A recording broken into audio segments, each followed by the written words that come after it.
67 Camaro.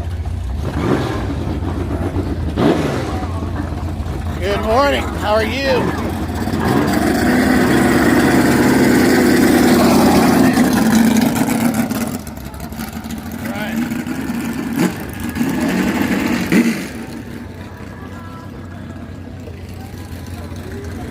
You ain't go paint on that one?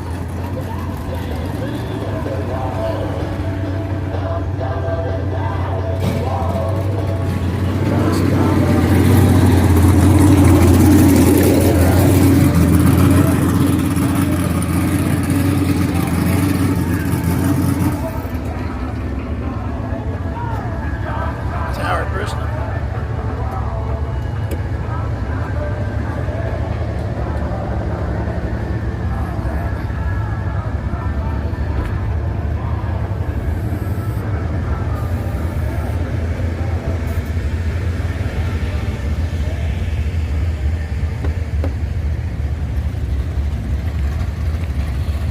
Back.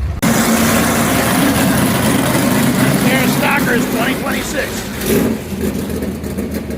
Alright, we're going to go from the starting line. Shoot you a static photograph. Bring it back a little bit. Alright.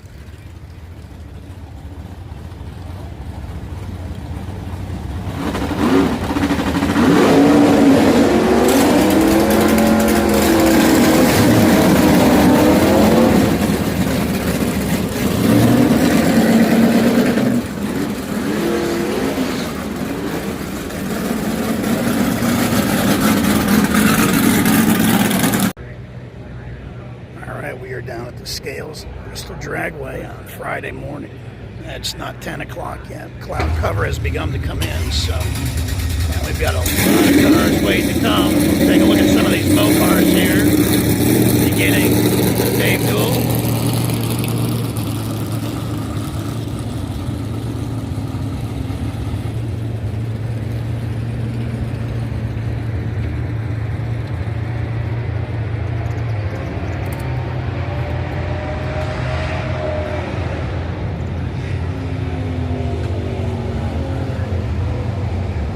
This is a C-Stock automatic. Look at it, 383 car. Might be a 440 car.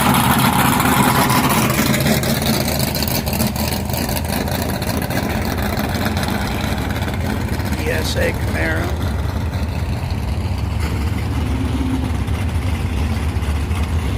A few more cars creeping over here to the scale.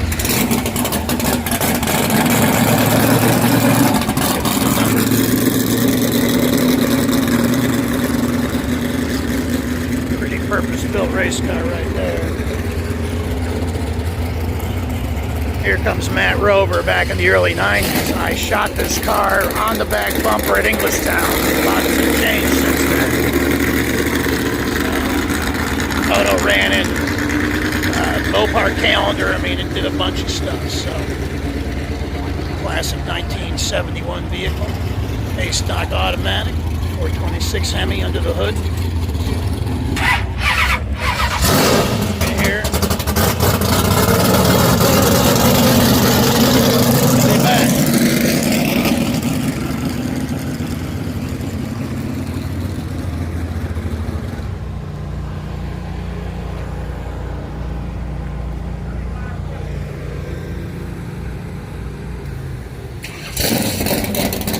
Like a pseudo taxi. Very consistent race car. C-Stock automatic. Might be a 4-cylinder. Been around a long time. Barnett Performance license plate down in Georgia.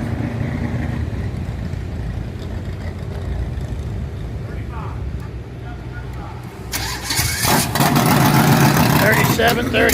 Here comes Jack Zimmerman, again making use of that legal 1971 TA hood scoop, which was, of course, a big part of helping get these cars so competitive during the 1970s. Jack knows his big number's good.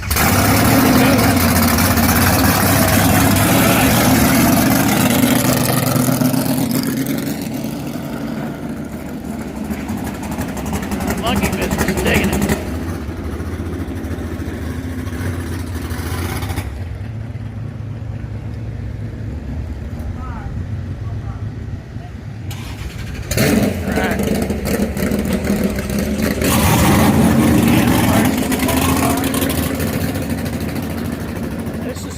said 38 cars on the property, which was kind of surprising, but that's what they said earlier.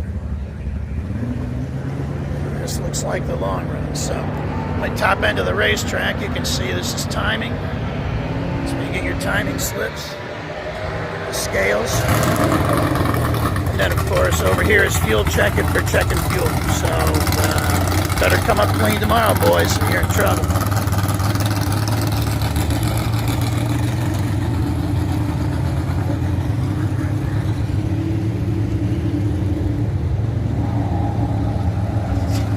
Still a few more coming down here.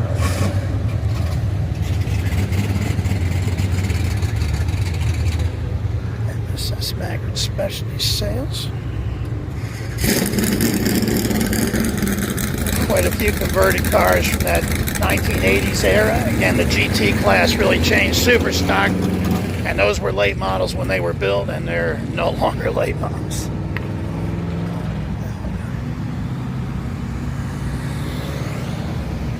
The stock automatic, pretty sure that's a 365 horsepower.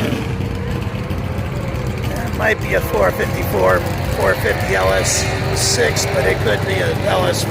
But nice car.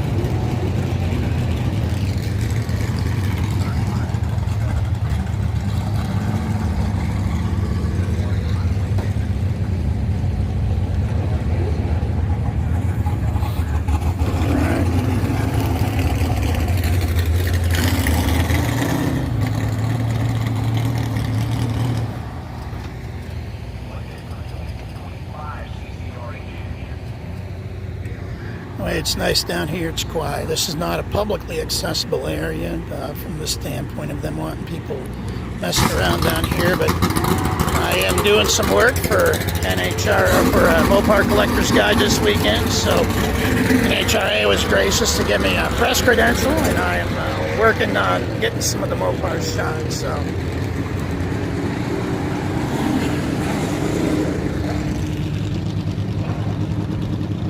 All right. We're going to stop for a little bit, but we will be back. All right. Coming up.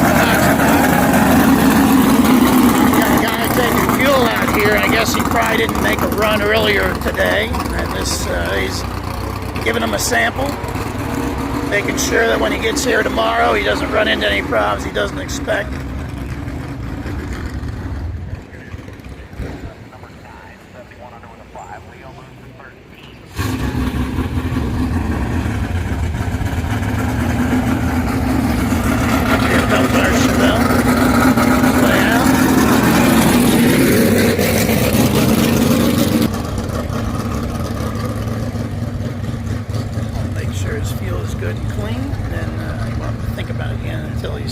First rounds.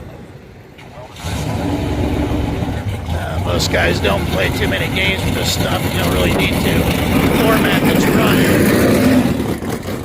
There was a time. There was a time.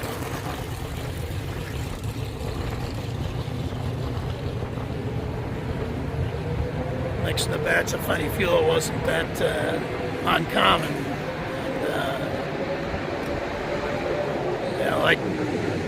Like Landy said to me, he said, you know, we were the professionals. We had to just figure out what they weren't going to look at. All right. All good? All right.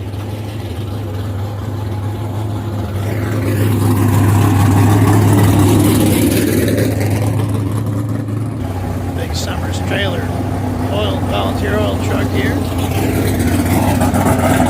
Again, this trailer tours the country with NHRA, and you know, some of the staff is local, and some of the staff is, you know, they're here all the time. They're on the tours, so just kind of waiting to see if a couple more of the Mopars would come down. So we're kind of watching some of those guys, but still playing at the end of the field. And we'll put a pause on it until they show up.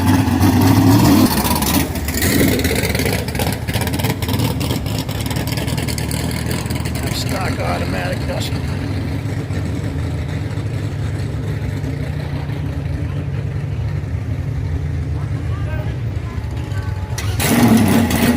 Didn't hear what the number. Not sure what the number.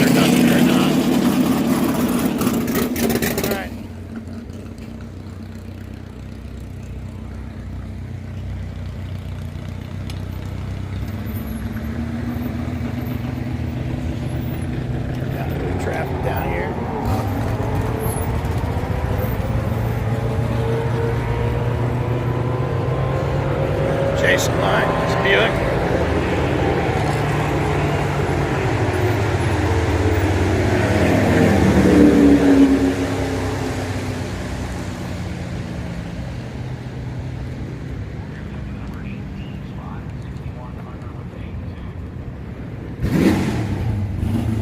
People in pro classes getting ready to come down here and scale their stuff, make sure they're legit, they get ready to run.